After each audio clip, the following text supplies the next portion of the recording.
Alright, first thing we're going to do in the cockpit section here, showing some of the enhancement products you can get. We're going to start with Moonbeam McSwine here.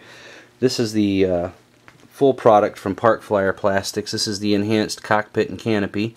I chose to go with this because it's a lot more clear canopy than the stock one, and it's real easy to do. It has a nice cockpit to it. I did redo the seat back a little bit, and I decided to paint on the gauges. Simply because the decal that came with it looked too modern. It was a gray instrument panel with a lot of colored instruments. I wanted to keep it historically accurate, and the real P-51s in World War II is pretty much just a black instrument panel with black and white gauges. I did bring up a picture of an actual P-51 instrument panel, and I painted the portion that would fit onto here anyway in the correct order, and we'll be covering how I did all that stuff too. And you can see it's got the radio box, the seat, and everything. It's a lot smoother in there. One of the drawbacks to this particular airplane is the greenhouse effect that will occur that causes alligatoring. Now, a nice point of interest you might want to take note of is the alligatoring happens from direct sunlight. It doesn't necessarily happen from heat. I've had my airplanes setting in some very hot environments and they didn't alligator, but what I have had happen to them is even in cooler temperatures, just setting in direct sunlight, the foam will tend to kind of bubble up a little bit, and so that's what causes the alligatoring, is just direct sunlight. And when we get up here to Heller, which is the subject of our video, what I did to this one is spackled it, sanded it, and repainted it. I didn't use the full cockpit on this one because at the time I had cut out a hole in front of the pilot here to mount an inboard camera to shoot out from the cockpit, and I had to cut the foam, and when I cut the cockpit flooring, I ended up tearing it up a little too much, so I just decided to go with the canopy itself. I made the seat back out of 6mm Depron styrofoam and painted it up, and what happened is, like I just mentioned a little bit ago about the greenhouse effect, this cockpit got heavily alligatored. There's a lot of white showing in the foam, so when I did the makeover on this airplane, I used some spackling, some sealer, and sanded it down, smoothed it all back out, and repainted it. And I went ahead and put the gun sight back in it too. Kind of see it here in the video. It's just a little piece of generic plastic that I had laying around, and let's see if I can get the light off of it here. A little piece of Lexan I painted the gun sight on with. There we go. And that's pretty much all I did to make it look kind of fancy. All three of the planes have little antennas on them. Those are made by, those are just little craft picks you can get at an art supply store. We're going to go over that in the materials portion. The mirror on the B model over here is actually from a 21st Century Toys 1/18 scale P-47.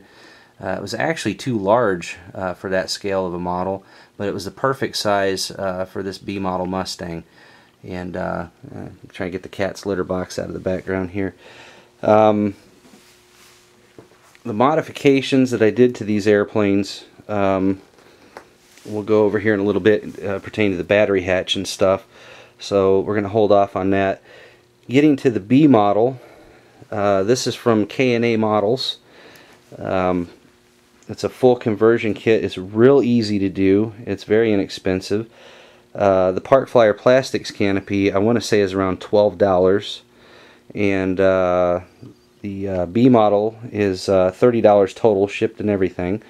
And what it includes is, from here on back to where the battery hatch comes up, is clear Lexan. This is probably the most time-consuming portion. You're going to have to paint all that. It takes a little bit of time, especially doing the framework on the bird cage. Over here, you'll see they also offer the Malcolm Hood version. This is my brother's airplane, and it looks great too. Very easy to do. So you've got those options as well. It has an instrument panel. This one I did use the generic decal because it sets in there far enough you don't really see it that well anyway. It has a seat back. You got the radio box in here. And like I said, I added the antenna to it and the mirror. It's several sections here, 4 main sections. Like I said, you got the Lexan portion, then from here to here. This is that white lightweight ABS plastic. The blend section, you'll cut out the fin right here. You're just going to cut straight down with a straight edge and cut that out. Now technically these D models, to be completely accurate, now I've seen a lot of Cripes Almighty the Third P-51s in reference to these 352nd Fighter Group airplanes, and I forgot to mention that I am a associate member of the 352nd Fighter Group Historical Society, so that's why I chose to represent my blue nose buddies. This tail fin right here actually wasn't on until later in the war. The Cripes Almighty the Third, the actual one, came down and just smoothed out right here. The fin was added much later. They found that that kind of helped with stability, especially in the turns and some dives and things like that. So that was actually on later model P-51s. If you look at the real pictures of Moonbeam McSwine and Cripes Almighty, they didn't have that fin on them, but they do on this. They added this section too. This is the leading edge of your vertical. So technically what you do is get everything lined up and marked, and put this on, this midsection. I use UHU styrofoam glue. We're going to go over that in the material section. You put this piece on, and this goes on last because it goes over the top, and you put that on with some CA. Maybe it doesn't look great right here. I didn't quite get it on right, but you don't notice it from 10 feet away. So it's a great mod to this airplane. It does not add any weight to it, and I actually have found that the airplane seems to fly a little bit smoother. It's a fantastic addition to your airplane. If you were really wanting a B model P-51, I think it's the way to go. It can take a lot of punishment. This particular airplane has had a nose-in crash. You can't tell because I fixed it, but recovered quite nicely, and none of the B model portions were damaged in the crash. So that's the main differences in the cockpits and how they were done. I'm going to go over the paint job on this one a little bit later on. I'm going to describe it again. There were, like I said, a few things I did to this airplane that's obviously different than this, particularly the D-Day stripes. There's some techniques you're going to want to know about masking the airplane. I use very little masking tape in any of the process of this airplane. Matter of fact, I used none at all on Moonbeam and Heller. I don't use any on the nose section. It was just strictly the D-Day stripes on this one. So what we're going to do right now is I'm going to go ahead and show you the websites that I use for research, and so you can write this information down, and then we're going to go over the materials.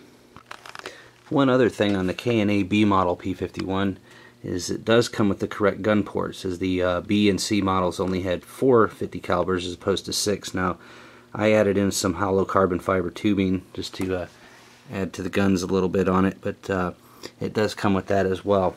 So I want to make sure I mention that.